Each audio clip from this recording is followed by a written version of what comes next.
Thank you very much. Thank you very much. Let me thank the Planning Committee and our National Zongo Caucus Coordinator and all the other hard-working members of the Zongo Caucus for your kind invitation to join you here today. I want to put this meeting in context. It is not just a jamboree we've come to attend. If you look at page 82 of the NDC manifesto for 2020, that we titled the People's Manifesto, and I have a copy here. If you have a copy and you look at page 82, and you look at chapter 7.4, and you come down to the letter N, it says, introduce a program to ensure regular interactions with key stakeholders in the Zongos and deprived inner cities. It is in our manifesto. And so even before we have come into office, we have started to implement our manifesto in respect of our relationship with the Zongo Caucus. I want to thank you for your kind invitation and to say that we know in NDC that we enjoy a lot of support in the Zongos. And I want to assure you that we don't take that support for granted. We appreciate that support, and that is why anytime NDC is in power, we try to make sure that when we are sharing the fruits of the national cake and development, we make sure that the Zongos get their fair share.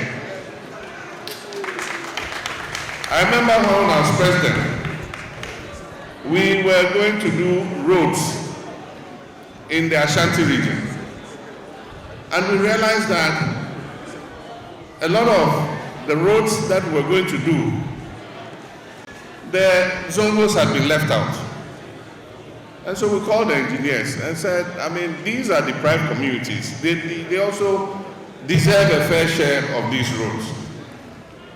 And so we added some more kilometers of roads. And that is how come today you go to Asawase and they have some of the best roads in the whole of Ghana. You go to Asakori Mampong and they have good roads, because we think that our deprived communities also deserve their fair share of the national cake. It's not only roads. We've built clinics, we've built schools, and as was being said a moment ago, when we're doing the project to remove schools under trees, a lot of the substandard schools that we removed and replaced with modern classroom blocks were in our Zongos and in the northern regions of Ghana. We have done a lot in our Zongo communities, and we are not a type who come and have to take a paper and read for people to know what we have done. Our people can see themselves the work that NDC does in our Zongo communities anytime NDC is in office.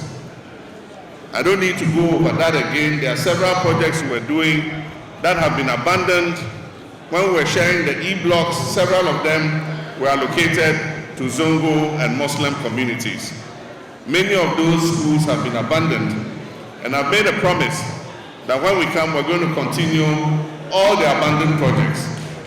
Not only the abandoned projects of NDC, but because we are patriotic and well-meaning political party, even the projects that this current MPP government does not finish, when we come into office, we'll continue them and finish them. Because these projects are being executed with the taxpayers' money, the money of Ghanaians. And so when you abandon a project, you are wasting the money of Ghanaians, not the money of a political party. And so we'll continue those projects and we'll complete them. My brothers and sisters, there are several other things that we stated in this manifesto. And I just want to point out some of the hypocrisy of our brothers. In our manifesto, I mentioned that we were going to provide special places because of the principles of Islam, that when a person has died, he must be bathed in a certain way and he must be buried as quickly as possible. We said we're going to provide special places so that Muslims can perform the rituals that are necessary and hurriedly go and do the burial. They started laughing at us and said, all we can provide the Zongo communities is mortuaries, Zongo mortuaries. Recently, I saw the Vice President attending a function to commission a mortuary for Muslims. The same people who were laughing, today they are seeking credit for opening a mortuary that will handle Muslim bodies. It shows the kind of hypocrisy that our brothers have. But let me say also that the limited registration exercise is going on. And I urge all of you to encourage our young people who have not registered to come out and register. If they are 18 and above and haven't registered, let them go and register. And if you have registered but you've lost your voter's ID card, this is the time to replace it. During this period until 2nd October, you can go and replace your ID card. And so let us all come out and register. And I just want to give you a bit of history, because I did history in university.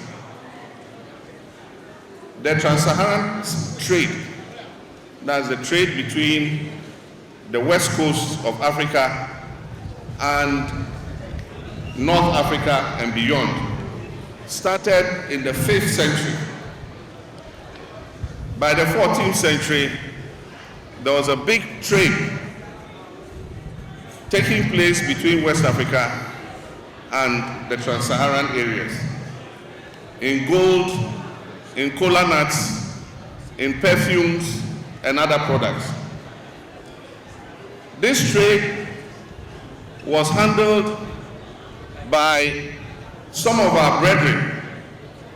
The houses, particularly, were based in Salaga, and they used to bring perfumes and other goods from North Africa and come and exchange them with gold and cola nuts and other products from the forest regions.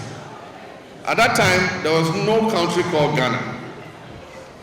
The Fulanis used to bring cattle to come and sell. The Zambrames were here. The Gaos were here. The Moshis were here. Everybody was here long before we knew that there would be a country called Ghana in the future. If you look at those who fought in the Second World War, go to Kumasi, there's a memorial there, and read the names of those who died, went and fought and died. You see Alasa Mushi, Bawa Gurushi, Salifu Zambrama, you see Busanga names, you see all those different northern tribes, Hausas, Yakubu Hausa, they all went and fought in the Second World War. In the Second World War, there was no country called Ghana. And so today, when we have a country called Ghana, all of us make up that country. Ghana is a country united in diversity, because it is the various ethnic groupings that make Ghana strong. And that is why when we come to registration and you mention your name and say, who are you? You say, I'm a Fulani. You say, oh, you are not a Ghanaian, we're challenging you. You say, so I'm a Hausa, you are from northern Nigeria. Everybody in this country came from somewhere. We all migrated and came. And in the night of 6th March 1957, when Kwame Nkrumah made the declaration, he said everybody within the borders of Ghana at 12 o'clock on 6th March is a Ghanaian. And so we must take note of this history and realize that all of us are Ghanaians and that we have equal rights. And so when we're going to do our national identification card, our voters card, we should not say because I'm a Gonja, I'm not a Ghanaian. I'm a Hausa, I'm not a Ghanaian. Our great-great-great-grandfathers came into this land long before we ever knew that there would be a country called Ghana. And so we must insist on our rights. We're all Ghanaians. We are united in our diversity. And it is our diversity and our culture that makes our nation strong. And so let us all take note of that. We are hoping and wishing by the grace of Allah, and I can see the sign, that inshallah, 7th January 2025, NDC will form the next government. And if we form the next government, I know that there are a lot of things that our Zongos are interested in, and I can assure you that you will not be left behind. We will work on all the matters of concern to you. All the things that we mentioned in our manifesto, we will work on them to make sure that they come to fruition. Today, most of our fathers and mothers cannot fulfill the fifth pillar of Islam. That is visit Mecca in your lifetime, because it has become too expensive to do so. NDC used to make sure that the Hajj was affordable, so that as many people could perform the Hajj as possible. I remember during my time as president, we even put in an arrangement so that the Hajj committee could get dollars directly from the Bank of Ghana at a lower rate than the Forex Bureau, so that we could make the tickets cheaper than using the Forex Bureau rate. And so there are many things that we did to make sure that our pilgrims were comfortable. We opened the second takeoff point in Tamale, and I was proud to be there to witness the first Boeing 747 taking off from Tamale Airport to Medina. And since then, those in the northern sector fly directly from Tamale, so that they don't come and create congestion with those who fly from Accra. There are many more things we can do to make our pilgrims comfortable, and I can assure you that not only the Hajj, but many other things. If you get our manifesto for 2020, open to page 82, you see several of the promises we made. We're working on the new manifesto, and we're going to be in consultation with you to capture as much of the concerns that you have. When NDC comes, NDC, which is your government, when it comes, it will make sure that we work in order to include our citizens of the Zongos in the national cake and make sure that they get their fair share. So I want to thank the organizers for doing a very good job, and to say that this is not going to be the first and it's not going to be the last. This is an interaction we're going to be holding regularly. And because time has beaten us, we were supposed to have an interactive session where we would have given the opportunity for everybody to be able to speak their minds.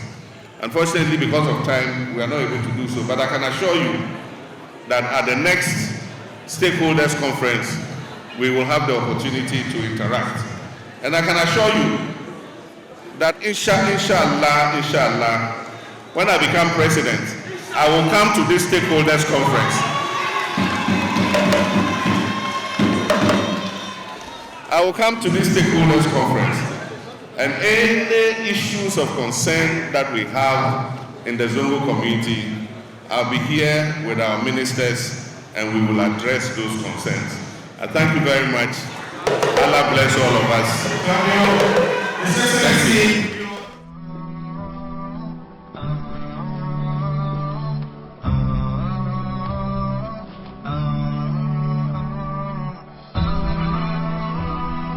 HAFIZ TV, unique every day.